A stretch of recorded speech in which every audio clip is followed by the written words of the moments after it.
되신 예수님이라는 제목으로 말씀을 나누는 시간을 갖도록 하겠습니다. 우리 목사님께서 세미나 관계로 오늘 제가 이 자리에 섰습니다.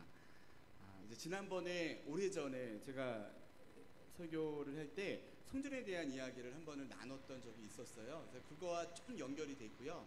좀 더 그 안에 좀 더 깊이 있는 그런 내용들을 가지고 오늘 말씀을 한 번 더 생각해 보기를 원합니다. 우리가 그때 예전에 말씀을 제가 잠깐 나눴을 때는요, 성전이 어떠한 기능을 했었다라고 말씀을 드렸었고요. 그 다음에 성전 대신 예수님이, 그 다음에 우리도 성전이고, 그 말씀 가운데서 바로 우리가 성전이기 때문에 우리가 어디에 있든지, 우리가 성전이고 여러분의 가정이 성전이 될 수 있고, 여러분이 어디에 가시는 곳마다 주님과 동행하는 그곳이 바로 성전된 삶을 살아야 된다라고 강조를 했었습니다. 그래서 우리가 성전된 삶은 우리가 세상의 방법으로 사는 것이 아니라 하나님의 방법으로 구별된 삶을 살아야 된다라고 지난번에 말씀을 드렸었고요. 이제 오늘 말씀은 요한이 예수님의 공생의 기간을 기록하면서 두 번째 사건으로 기록을 하고 있습니다. 첫 번째 사건은 우리가 잘 알고 있죠. 가나의 혼인잔치 사건이 첫 번째 요한복음에서 처음에 나타나는 그런 사건이고요. 두 번째 나타나는 사건이 바로 오늘 우리가 읽었던 성전을 청결케 하시는 그런 사건입니다. 말씀을 보면서 여러분이 혹시나 요 말씀을 보시면서 좀 이렇게 의문점을, 궁금점을 가지신 적이 있지 않으실까 혹시 생각을 해보게 되는데요. 왜냐면요, 예수님의 사역을 사복음서에서 유사하게 기록을 하고 있지 않습니까? 마태복음, 마가복음, 누가복음, 요한복음에서 재밌게는 이 성전 청결에 대한 그런 내용들을 다 다루고 있거든요.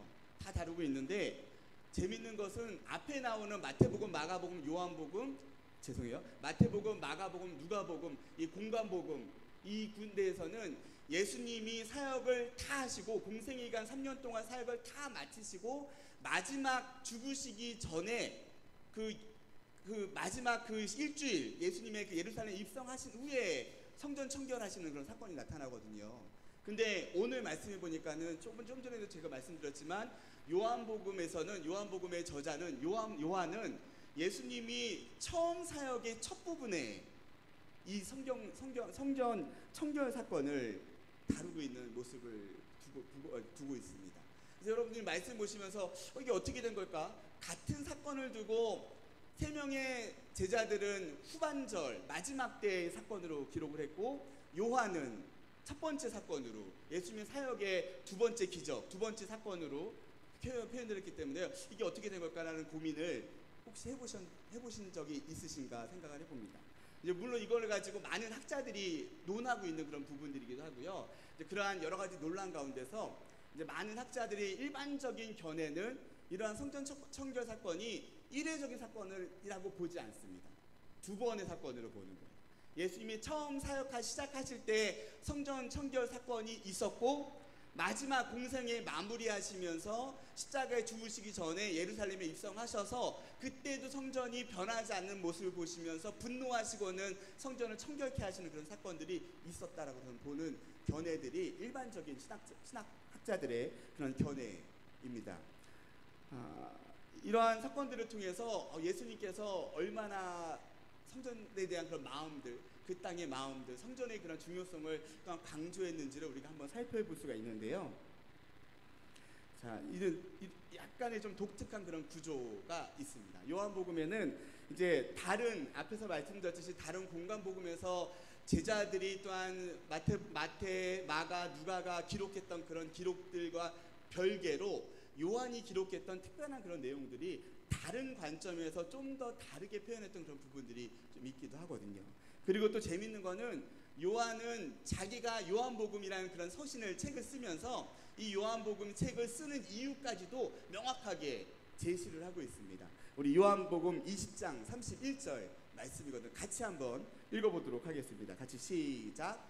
오직 이것을 기록함은 너희로 예수께서 하나님의 아들 그리스도이심을 믿게 하려 하며 또 너희로 믿고 그 이름을 힘입어 생명을 얻게 하려 함이니라. 바로 예수님이 하나님의 아들이심을, 그리스도이심을 믿게 하려고 했다라고 이 글을 쓰고 있다라고 이 글을 쓴 목적을 정확하게 명시하고 있는 그런 부분들입니다. 그리고 또 우리가 이스라엘 민족을 또 생각하실 때 생각하셔야 되는 그런 부분들은 선민사상이라는 것을 여러분이 들어보셨을 거예요. 자신들은 특별히 하나님께 선택된 그런 민족들이고 자기 민족만을 사랑하신다는 그러한 개념이 있기 때문에 자신들은 하나님의 특별한 은혜 가운데 사는 사람들, 다른 이방인들은 다 죽어도 마땅한 정말 개되지만한 그런 인간들, 그런 인간 취급도 못 받는 그런 사람이라고 생각했던 사람들이 이스라엘 사람들이라는 겁니다. 철저히 유일신 하나님을 섬기고 있었고요. 바로 몇천 년 전부터 그러한 마음으로 이스라엘 사람들은 살고 있고 어떻게 보면 지금도 그러한 마음을 가지고 살고 있는 모습들이 아닌가라는 생각을 합니다.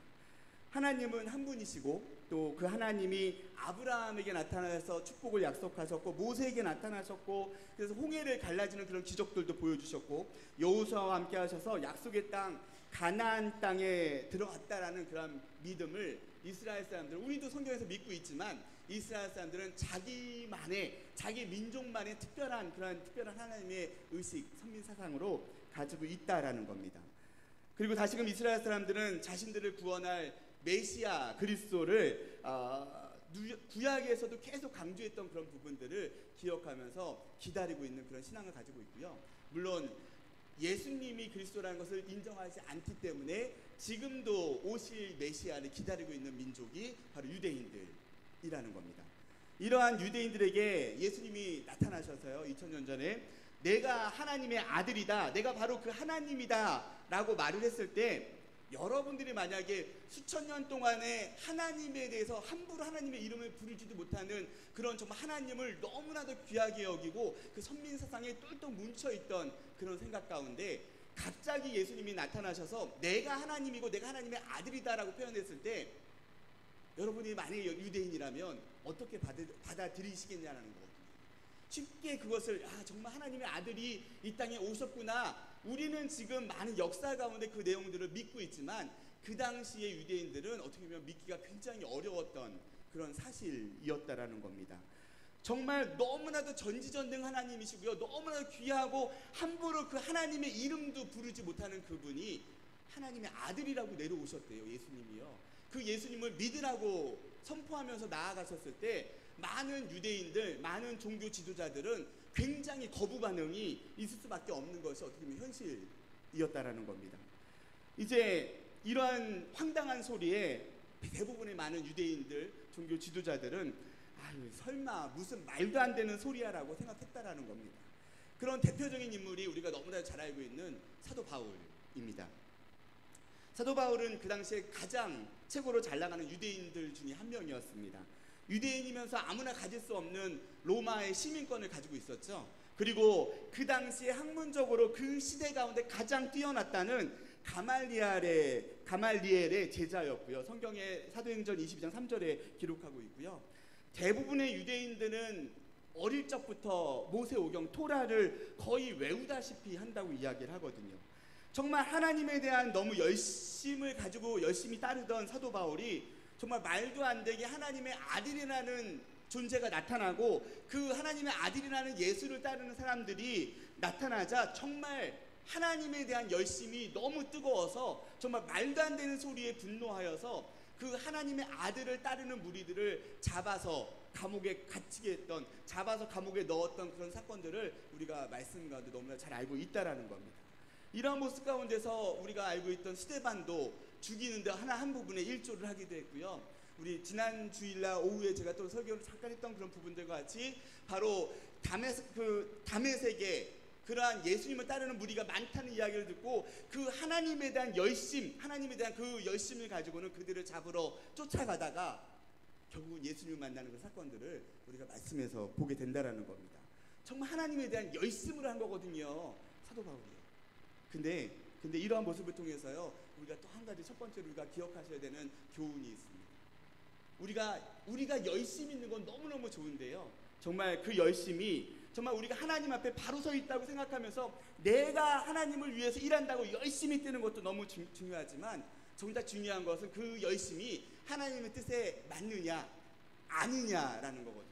하나님의 뜻에 맞는 열심일 때는 정말 우리 가정이 변화되고 교회가 변화되고 나라가 민족이 변화될 수 있는 그런 열심이 될 것인데, 만약에 그 열심이 하나님의 뜻과 빗나간, 하지만 내 마음속에서는 하나님을 위해서 열심히 뛴다고 하는 마음으로 섰을 때는 그거는 정말 내가 죽는 일이고 우리 가정이 죽는 일이고 우리 교회와 우리 나라 민족이 우리 교회가 죽는 일밖에 안 된다라는 겁니다. 그래서 우리가 하나님 앞에 열심을 낼 때 정말 이것이 하나님의 뜻인지 하나님이 기뻐하시는 일인지 정말 우리가 기도하면서 하나님 앞에 더욱더 무릎 꿇어야 된다는 사실들을 여러분이 꼭 기억하셨으면 좋겠습니다. 그래서 이러한 목적으로 요한복음이 또한 기록을 그렇게 목적을 강조한 거거든요. 바로 예수님이 하나님의 아들이고 바로 우리가 기다리던 그 그리스도 그분이라는 것을 알려주기 위해서 요한복음이 쓰여졌다라는 것을 우리가 오늘 기자 또한 요한이 기록을 하고 있습니다. 유대인들에게 그 다음에 성경에서는 성전이 굉장히 중요한 위치에 있습니다. 유대인들에게 성전은 너무나도 어떻게 보면은 가시적인 눈에 보이는 그러한 하나님을 만나는 장소로 너무나 중요한 역할을 했다라는 겁니다. 우리가 오늘 성전에 대한 의미를 다시 한번 생각해 보면서 정말 묵상해 볼 필요가 있지 않나 생각합니다.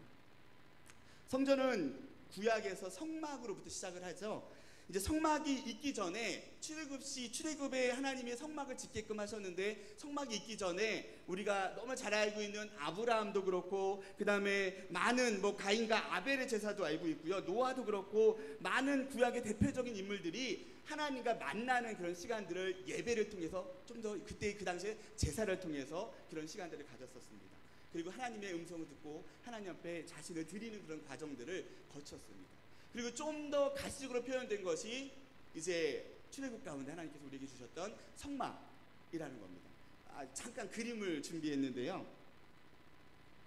네, 보셨을 거예요. 성막 이제 어떻게 지으라고 하나님께서 구체적으로 지시하셔서 저런 성막을 짓고 40년 동안 광야 생활을 하면서 하나님이 움직이라고 할 때마다 저것을 다 걷었다가 다시 폈다가 걷었다 폈다가 하는 것을 수없이 반복했던 그런 사건. 그 다음에 저것은 하나님이 이스라엘 민족과 함께 하신다는 그런 눈에 보이는 그런 증표가 바로 성막이었다라는 겁니다. 그리고는 이스라엘 민족이 이제 가나안 땅에 입성하고 정착을 하면서 이제 이스라엘 국가가 세워지고요. 그러면서 만들었던 다윗이 준비하고 솔로몬이 짓게 된 1차 솔로몬 성전이 있습니다.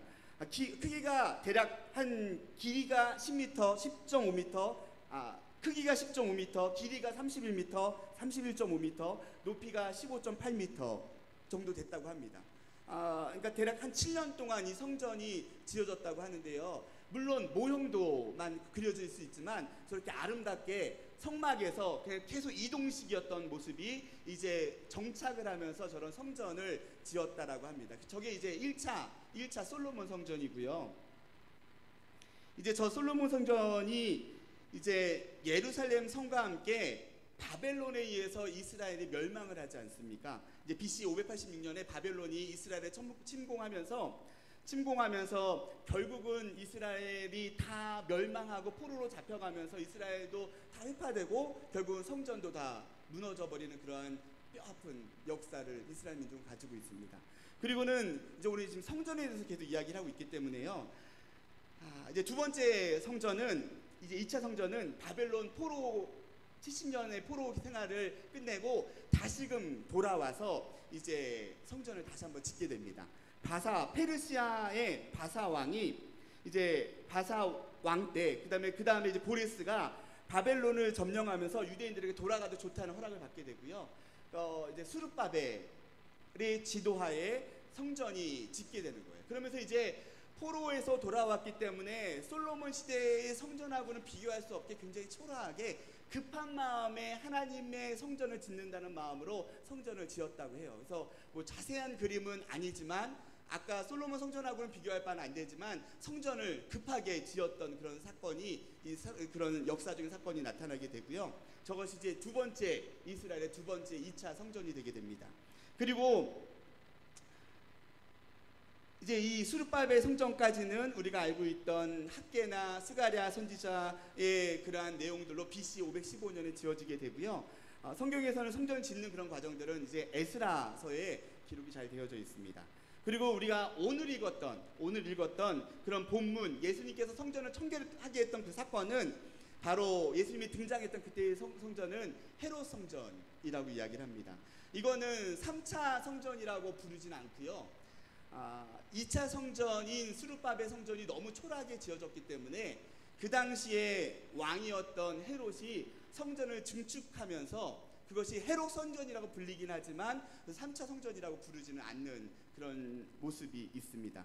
그 헤롯 왕이 성전을 새롭게 증축을 할 때 여기 그림에서 보시면 아까보다도 굉장히 큰 커다란 그런 모습으로 만들게 되거든요.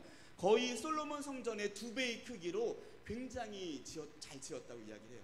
그래서 역사적으로 역사학자들은 헤롯이 굉장히 건축가적인 그런 의미를 굉장히 가지고 있다라고 설명을 하고 있거든요. 그래서 우리가 또 성전의 얘기를 하면서 헤롯에 대해서 잠깐 말씀을 드리기 원하는데요. 이제 예수님이 태어났을 때 신약에 처음 등장한 왕이기도 합니다. 그 당시 유대인의 왕으로 세워진 헤롯은 굉장히 정치적인 사람이었다고 합니다. 원래 유대인의 왕은 순수 유대 혈통만이 왕이 될 수가 있었는데요. 근데 헤롯은 정통 유대인이 아니었다고 이야기를 하거든요. 이두메 사람, 좀 쉽게 여러분이 들어보시는 에돔 사람이었다고 이야기를 합니다. 쉽게 말하면 반쪽 유대인이었기 때문에 헤롯이 유대인 왕으로 전통성을 인정받기 위해서 자기의 왕권을 확립하기 위해서 했던 방법이 바로 이 성전을 지었다라는 겁니다. 자기가 우리 이스라엘 민족이 그렇게 가장 중심지가 될 수 있는 이 성전을 지음을 통해서, 성전을 확장함을 통해서 내가 바로 하나님이 선택한 왕, 하나님이 세우신 왕이라는 것을 인정받기 위해서 그 헤롯 성전을 크게 지었다라는 겁니다. 어떻게 보면 자신의 왕권을 확립하기 위한 그러한, 잘 보이기 위한 그런 실책이었다라고 이야기를 합니다. 굉장히 크고 화려하게 성전을 증축을 했고요. 그것이 이제 바로 이제 첫 번째 솔로몬 시대 솔로몬 성전, 그리고 수르바벨 성전, 그 다음에 이제 세 번째로 헤롯 성전에 우리가 오늘 읽었던 본문에 예수님께서 등장하시는 그런 사건들을 우리가 말씀을 통해서 보게 됩니다. 우리는 여기서 더 살펴봐야 되는 것은 뭐냐면요, 그 당시에 이스라엘이 로마의 속국이었기 때문에 그 로마의 속국이라는 그런 지배관계가 생겨났을 때 꼭 나타나는 그런 존재들이 있지 않습니까? 바로 권력에 붙어서 힘을 갖게 되는 그런 사람들이 있었다라는 겁니다. 우리나라도 일제시대 때 친일파로 인해서 얼마나 많은 사람들이 힘들었다고 이야기를 합니까? 어떻게 보면은 정말 오히려 더 일본 사람들이 더 심하게 강탈하고 세금을 걷고 위로는 아부하고 밑으로는 막 착취하는 그런 사건들이 많이 있었다라고 역사적으로 기록을 하고 있는데요. 예수님 시대에도 그런 존재가 있었다라는 겁니다. 그 당시에 종교 지도자들이 그 가운데 개입이 되어져 있었고요. 성경에서 대표적으로 나오는 대제사장들과 사두개인들이 특히나 정치권들과 협력이 돼서 어떤 실권을 잡고 있었던 그런 사람들이었다라고 합니다. 원래는 대제사장은 구약에서는 종신직이거든요. 근데 헤롯 정부가 들어서면서 가문을 따지지 않고요, 친헤롯 사람을 세우기 시작했다라는 겁니다. 우리 지난주 목사님이 또 성전의 설명을 하실 때 그 절기 때 찾아오는 사람들, 성전에 찾아오는 사람들이 수백만이 찾아온다고 얘기했잖아요. 근데 만약에 반정부적인 대제사장이 세워진다면 말 한마디에 그들이 폭동을 일으킬 수 있기 때문에 헤롯이 특히나 로마의 지배하에 있던 그런 상황이었기 때문에 친로마적인 자기 정치권의 말을 잘 듣는 그러한 정치 지도자들을 대제사장으로, 종교 지도자들로 세웠다라는 겁니다. 이러한 모습들을 통해서 친헤롯, 친로마의 종교 지배자들이요, 성전에서 그냥 자신의 힘을 가지고 있는 것만 끝나는 것이 아니라 성전에서 장사하는 것에도 깊이 개입을 하고 있었다는 그런 기록이 있다고 얘기를 합니다. 물론 성경에는 나오지 않지만 전체적인 그런 성경적인 그런 내용들을 가진 역사서에는 그런 내용들까지 있다라고 설명을 합니다. 성전에서 상권이 굉장한 이익을 가져오는 그런 장사였다고 이야기를 하거든요. 목 좋은 가게를 잡으려고 해도 한국에서는 권리금이 수천, 수억까지 달라고 얘기하는 그런 사건들이 있는데요. 마찬가지로 성전에서도 자리를 잡고 장사를 하기 위해서는 그냥 아무나 했겠지라고 우리는 상상할 수 있지만 결코 그렇지 않다라는 거거든요. 대제사장들과 핵심 권력층과 밀접한 관련이 있거나 아니면 큰 돈을 내고는 그 자리를 사서 장사를 했다라는 겁니다. 그리고 예를 들면 수많은 사람들이 제사를 드리기 위해서 짐승을 가지고 오지 않습니까? 가장 흠없는 짐승을 하나님께 제사로 드려야 되는데 그 짐승을 딱 몇 날 며칠 시골의 지방에서 짐승을 가지고 왔는데 제사를 막상 드리려고 그 짐승을 딱 냈더니 제사장이 살펴보더니 이 짐승은 흠이 있네. 불합격 삑 처리해버리면 그 짐승으로 제사를 드릴 수 없다라는 거거든요. 그러면 그해 제사는 꽉 망치게 된다라는 거거든요. 이러한 걸 통해서 제사장들이 어떠한 벌이를 썼냐면 그 제사장들이 그 안에서 성전 안에서 짐승들을 제사장들이 개런티한 보증한 짐승들을 팔았다라는 거예요. 너희가 가져온 짐승보다도 제사장들이 보증했으니까 이거는 삐 당할 일도 없이 무조건 합격이니까 이거 비싸게 좀 비싸지만 이거 사다가 제사 드리면 다 합격할 수 있어. 다 제사 드릴 수 있어. 이런 식으로 개입을 했다라는 거거든요. 이러한 개입을 통해서 이 사람들이 좀 비싸게 팔리고 이걸 통해서 장사치들은 그것을 수익을 내고 그 수익 받은 것을 대제사장이나 그 실권을 받은 사람들에게 뇌물로 먹이는 이러한 사건들이 어떻게 보면은 정치적으로나 또한 경제적으로나 굉장히 썩어 있는 모습들이 성전 가운데 있었다라는 겁니다. 바로 당시 예수님의 성전을 정결케 하실 때의 성전의 모습을 지금 배경 설명을 통해서 이제 여기까지 왔습니다. 좀 복잡하지만 우리가 돌고 돌아서 여기까지 온 설명도 여러분이 좀 이해를 해보셨으면 좋겠습니다. 어쩌면 예수님을 죽게 한 이유 중에 어떻게 보면 한 가지 이유가 바로 이 이유라고도 얘기를 하거든요. 물론 하나님의 이름을 망령되이 일으켰기 때문에 죽었다는 이야기를 대부분 물론 하지만 그 내면에는 자신들의 이익을 감히 내 이 수천만 원씩 수억씩 떨어지는 이 돈을 감히 건드려 감히 터치해 그래가지고는 죽을 수밖에 없었던 이유가 된다라고도 설명한 학자들을 보게 됩니다. 예수님께서 죽으시기 전 예루살렘에 입성하시면서 감난산에서 예루살렘 성전을 보시고 우셨다라는 우리 누가복음 19장 41절 말씀이 있고요. 말씀을 잠깐 보여주시겠어요? 네, 그 다음에 마태복음 24장 2절에 또한 돌 하나도 돌 위에 남지 않아 다 무너뜨리리라라는 그러한 예언의 말씀을 하시지 않습니까?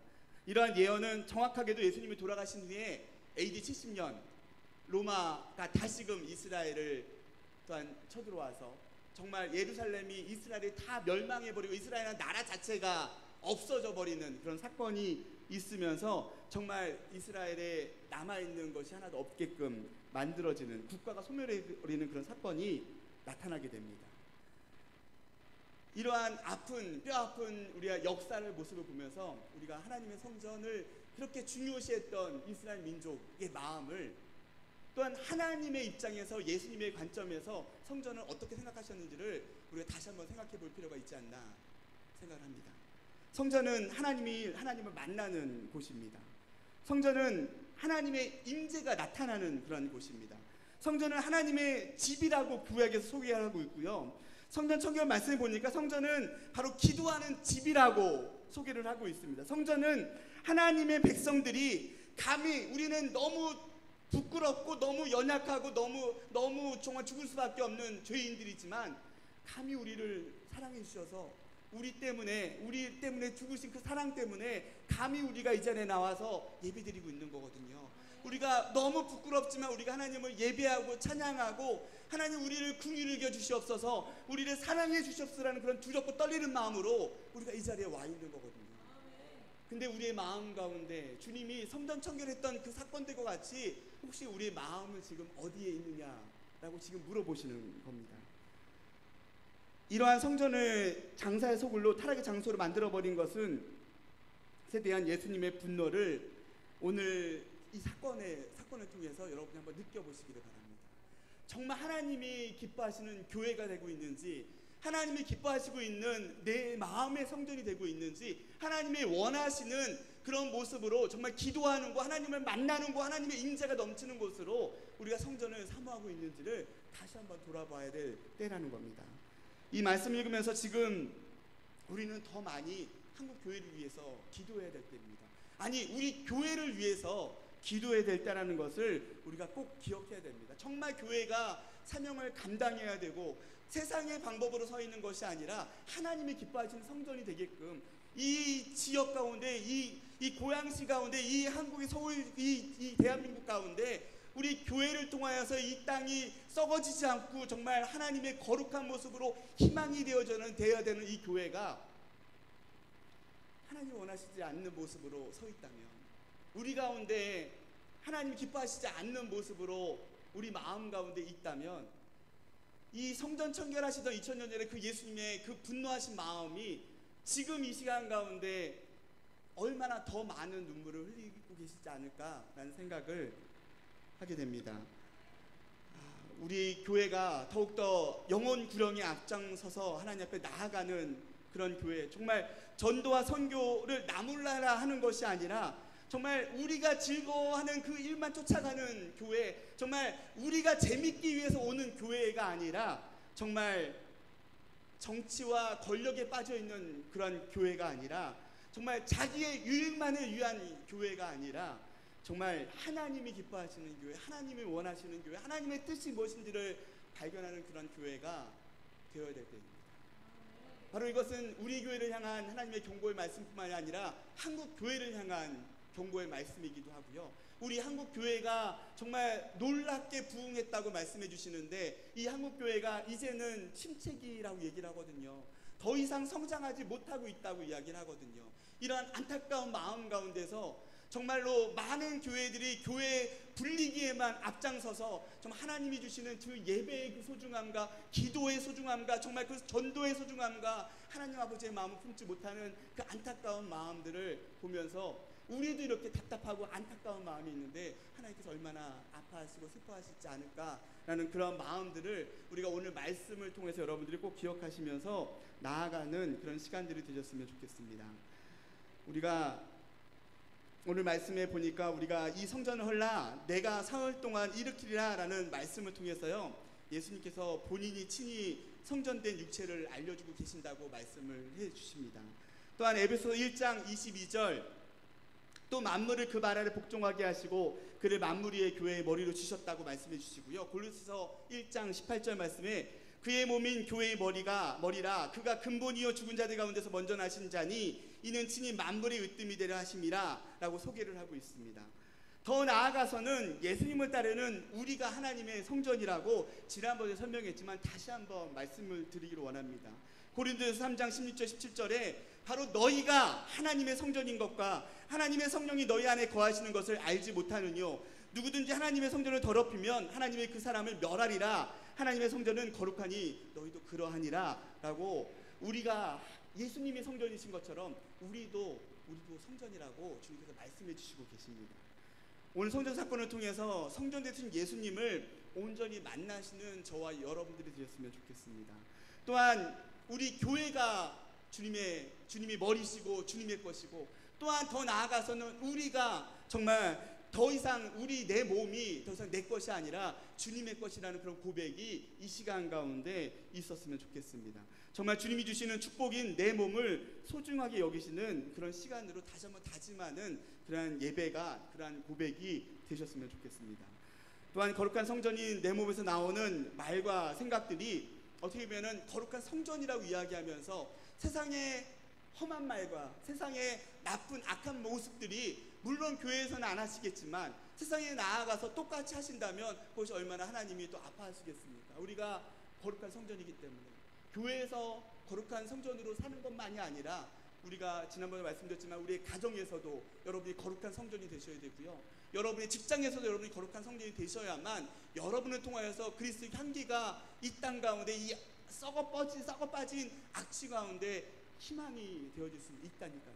그래서 여러분들이 어디를 가든지 우리가 그리스도의 거룩한 성전이라는 사실들을 기억하시면서 정말 주님이 오셔서 분노하시면서 이 더러운 성전을 우리의 마음의 성전을 깨끗게 하시기 전에 우리의 마음이 먼저 주님 앞에 자복하면서 주님 앞에 거룩한 성전으로 만들어 나가는 그런 작업을 저와 여러분들이 해 나가셨으면 좋겠습니다.